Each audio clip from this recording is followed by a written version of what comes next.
If there's one thing I've learned about working in the world of politics and reporting on politics from Downing Street and stuff like that is there are very few political books that absolutely sell. And I've done them all. Everybody from Tony Blair to Boris Johnson to Theresa May, they've all sort of got this.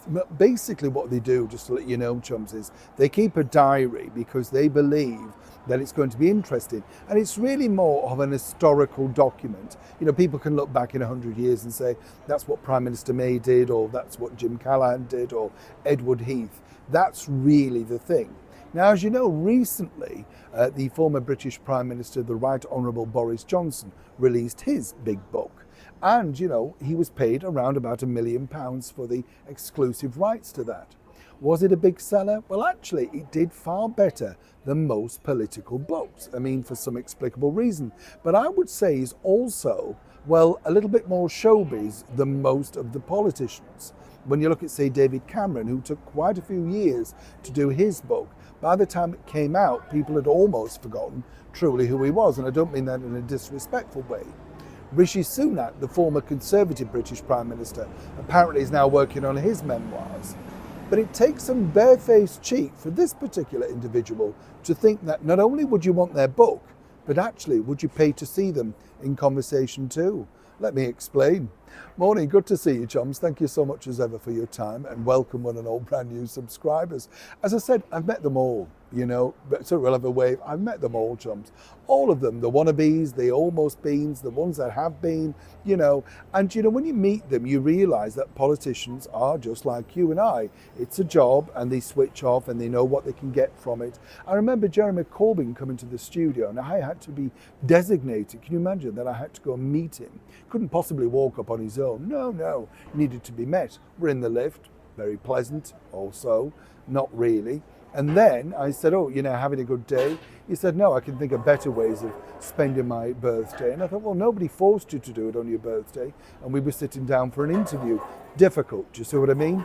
What about this woman, Nicola Sturgeon? Now, you would have thought that she may have wanted to hang her head in shame, given all the bad headlines, all the skullduggery that amazingly has all been buried and gone away. Well, not quite. If you dig a little bit deeper into her former husband, of which she's now split, well, there's your story.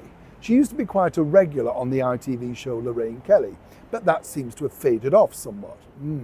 Leave that one there for you to ponder. But what's interesting is she's now got a book out. Yes, decided to write a book. So while the rest of Scotland is still struggling from her draconian ideas that went nowhere and left literally people on the brink, she's now back with a book. Not only that, she's going to be appearing at London South Bank next month. And she's going to be doing a chat and a Q&A. Now, the only positive bit is that this is just £20 and it's around about an hour. And then it's a little bit more if you want a picture and a signed book, allegedly. And what's interesting is, when did politics become show business? And more importantly, who wants to know the story that you can already read for free online and digital platforms in newspapers? So the version that you're going to be getting is her version of events. Now, we know how politicians can never truly stick to the truth. Just look at the Mayor of London. But the bigger picture is this, and I'd love to know this. Would you pay £20, even for an hour, to listen to Nicola Sturgeon being interviewed? My memory of her is this. She turned up at the studio, training shoes on, and then changed into designer heels, which were worth a couple of grand each. I suggested this might not be a good look on camera. She said, I don't feel comfortable unless I'm in my designer heels. I think that tells you everything you need to know, right? Neil Shawn in the very heart of London.